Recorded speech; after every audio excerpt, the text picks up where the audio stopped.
analog horror. If you know me at all, you know I love it. And all the different ways you can experience horror, I don't think any quite hit me like analog horror does. Some things come close, but don't quite get there. And one problem I used to have is that there is only so much analog horror to go around. And in a sea of emergency broadcast scenarios with slightly different premises, it can be hard to find new, good analog horror. But thankfully, my new hobby means I have plenty of people reaching out, showing me niche series I would have never found myself, and even some smaller creators reaching out directly for me to check out their work. So I have no shortage of great analog horror to go through, and while everyone knows the heavy hitters, like Mandela Catalog, and more recently Glendale Archives, I want to focus on series that I would consider underrated or stuff that doesn't have nearly enough views. So I figured I'd do something different for my channel and showcase 3 of those series, going over the first episode or 2 and explaining just enough of each to show you why you should go watch them all yourselves. As always, the creators will all be linked in the description. Now with that out of the way, let's get started.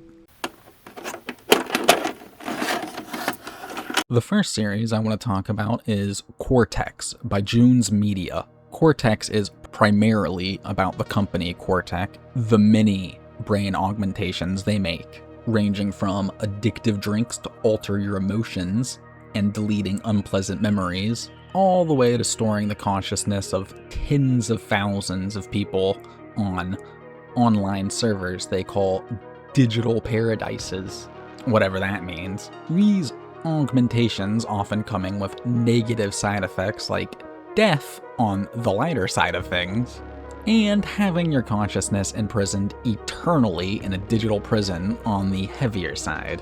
The series wastes no time setting Cortechs up as the villain, as early as the first episode, introducing their mind-altering tech, and then immediately showing how Cortech uses this for their own gain, trapping a victim's consciousness and altering their memories to suit whatever Cortech needs.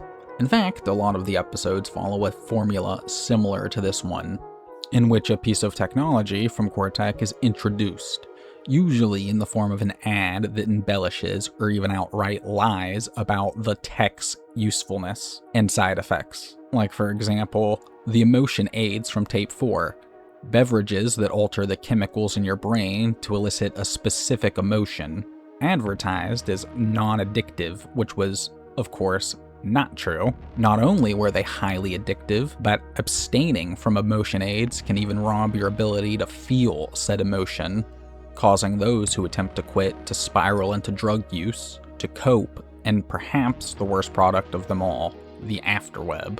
Introduced in Tape 2, a virtual afterlife for you and your loved ones, advertised as a server to hold the consciousness of those close to death, ensuring they live forever in a digital paradise, where they can live wherever they want, eat whatever they want, and talk to whoever they want. Sounds great, right? Well, the servers are actually just padded rooms they trap your mind in, pumping you with happy drugs so you can't even tell the difference. And that's not even the worst part of the afterweb.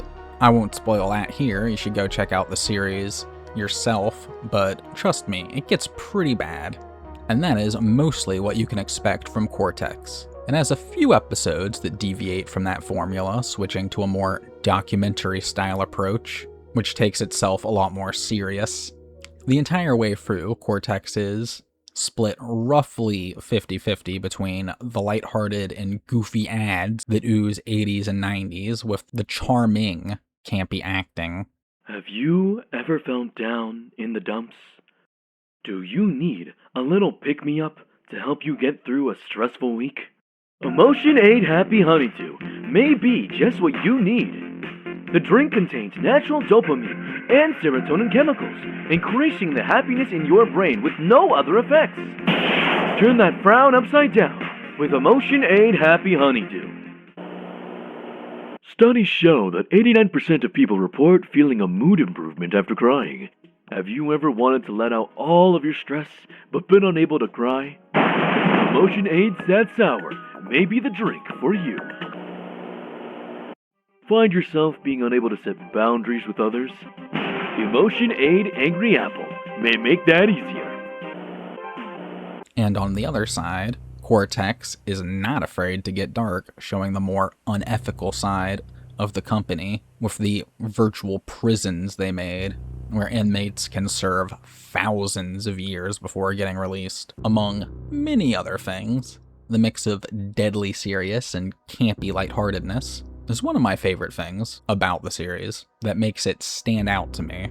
Another thing I love was the amount of human voice acting. I understand the robot voice has a place in analog horror. It makes sense for the emergency broadcast scenarios and, other things. I'm just tired of hearing it all the time, so both seeing and hearing actual people all the way through was a breath of fresh air. Hell, Tape 1 credits 8 people on its own for acting and voice acting. And I think the series even manages to raise a few interesting moral questions. Like, is there any crime or action so heinous you would punish someone with imprisonment beyond their lifetime? Or the ethical quandary of shutting down a server containing the consciousness of over 12,000 people. All this combines to make a very unique series, and while it isn't perfect, it's especially light on the scares, and the acting can come off as rough in places. I would still say it is a very unique series that is great on its own, even more so considering it seems to be one of the creators' first project, so I am excited to see how they improve from here. So if this intrigued you, go over to June's Media on YouTube and check out Cortechs, or some of their other work while you're there. Now for some nautical horror, and a series you might be familiar with, especially if you've been on this channel. The next series I want to talk about is Malebolge Trench by Cheech Burrito. Now, if you watch my content at all, you probably know Malebolge Trench, but I really wanted to include this one. One, I think it's an incredibly underrated and unique series, and I love it. And two, this is sort of like a new type of video I'm doing for my channel, and I have no idea how it'll do. So hopefully having this in there will help bring some attention to the other two videos that'll be in it. Now, for anyone who needs a recap, the series focuses on a trench called Malebolge Trench, and I hope you're ready to hear that word a lot. Said trench was recently discovered being even deeper than the Mariana Trench. Its depth is unknown, and with that come other mysteries, like the tropical island that rose from it, and the odd tikis covering it, or the strange fleshy sea creatures that dwell in and out of the trench. Some things I especially like about this series is the obvious focus on the ocean. I think until lately there had been a shortage of deep sea / nautical horror, so this scratches that itch for me. And I love that it doesn't take itself serious all the time, allowing a level of humor most analog horrors don't have. Our main character Dawson is even a self-insert of the creator, which I love. The first time we see him, we get the entire sequence of him booking a vacation, packing, driving to the airport, then him on the plane to the resort, and then finally, him in his room at the resort unpacking. I lost it the first time I saw this, but I'm getting ahead of myself. After Dawson is introduced, the story mostly follows him as he travels to the luxurious Malebolge Resort on Malebolge Island. Told you were going to hear that a lot. Most of the horror comes from these tikis we first see on Malebolge Island that absorb their victims and possibly even take their soul. And while creepy, they can come across goofily in how they move.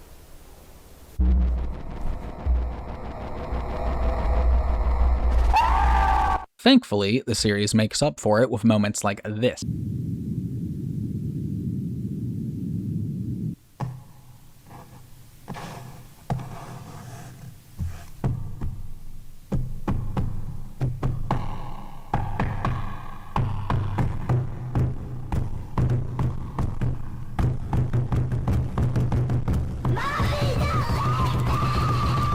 All in all, the series goes between the educational style videos featuring the trench and the animated segments featuring Dawson that often lead to him getting cornered and somehow escaping. No, I mean it. Dawson can't catch a break in this series. If it's not man-eating tikis, it's fleshy, deformed sea creatures made out of people, and he somehow makes it out of it all. While being pretty straightforward, the series has some mystery and theory crafting to it. I'm sure most people noticed, but Malebolge is from Dante's Inferno, or that part of the Divine Comedy to be more specific, and refers to the 8th circle of hell and the 10 ditches, or trenches, you might say, it is split into, and also features a submarine called the Virgil that descends into the trench. Now, as most people know, Virgil serves as Dante's guide through hell, so yeah, I'll let you do the math on that one. There are also other interesting details, like the Magna Caro squid, giant fleshy squids that come from the trench. Many viewers compare to the real-life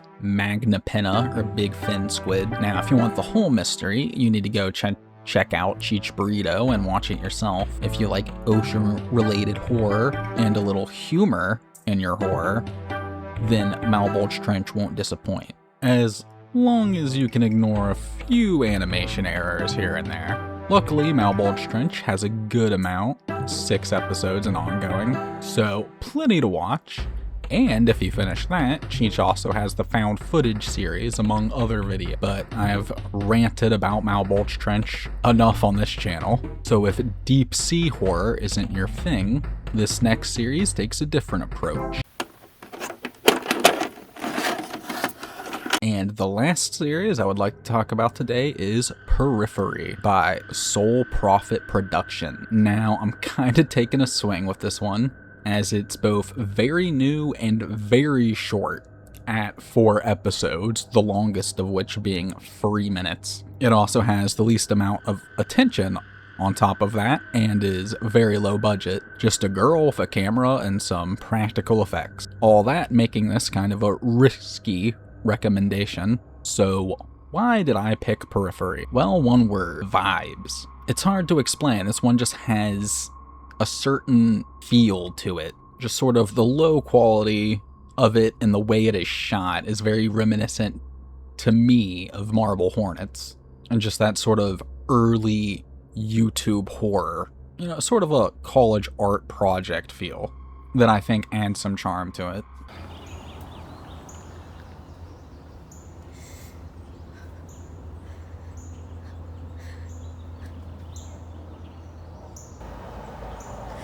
I'm so stupid.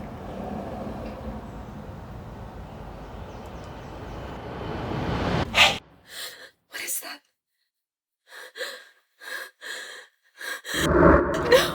No! You know, the framing of it mostly being just this one girl in front of the camera in her house or the local park. But to talk about the actual content of the story itself, Periphery follows a single character named Anna Claire as she films her video diaries, seemingly as a way to keep her mind occupied. On the face of it, it's very normal, just a girl talking into a camera about her day, or how she's feeling. But slowly, things happen that break that sense of normalcy, like Anna's reactions to her mom over the phone, her mother clearly concerned about her well-being, and Anna herself mentioning she just got out of the hospital. These and other little clues start to add up, like her facial expressions and reactions while filming feel forced, or her sheer discomfort just walking outside, showing Anna is clearly not well.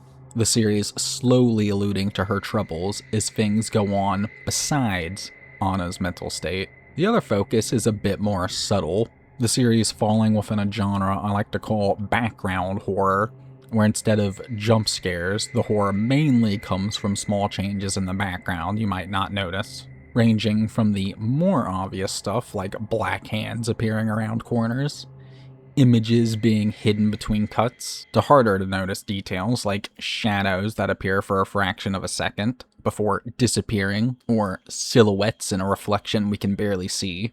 I like this because it doesn't rely on cheap jump scares, and it just feels nice to notice things. You know, it rewards viewers who pay attention. The main draw/mystery of the series seems to be the entity that appears in the background, usually completely unnoticed by Anna.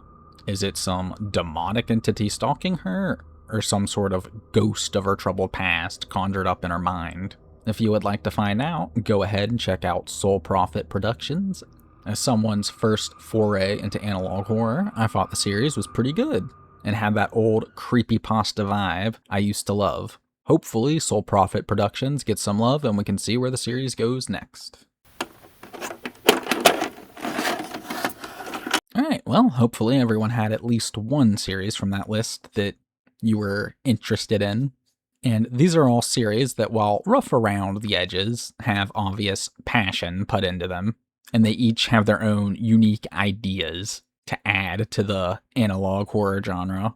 Apart from being smaller creators, they also all use actual human actors to differing extents. You know, Periphery just being the one person, and Cortechs having a high school dramas class worth of people in it. And while obviously miniseries are fully animated and don't need to show actors necessarily, it's just something that always helps immerse me, even if the acting is a little rough. It just kind of gives it a layer of authenticity, helps to get me invested and care about the characters. Yeah, I hope you liked this sort of prototype for this new type of video I want to work on. And yeah, maybe for the next one I'll take a different approach. We can start doing it by genres or something else. Who knows? But yeah, be sure to subscribe if you like that, and let me know any analog horror series you would like to see on the channel. But that's it for now. Thank you to all my lovely members, and see you guys on the next one. Peace.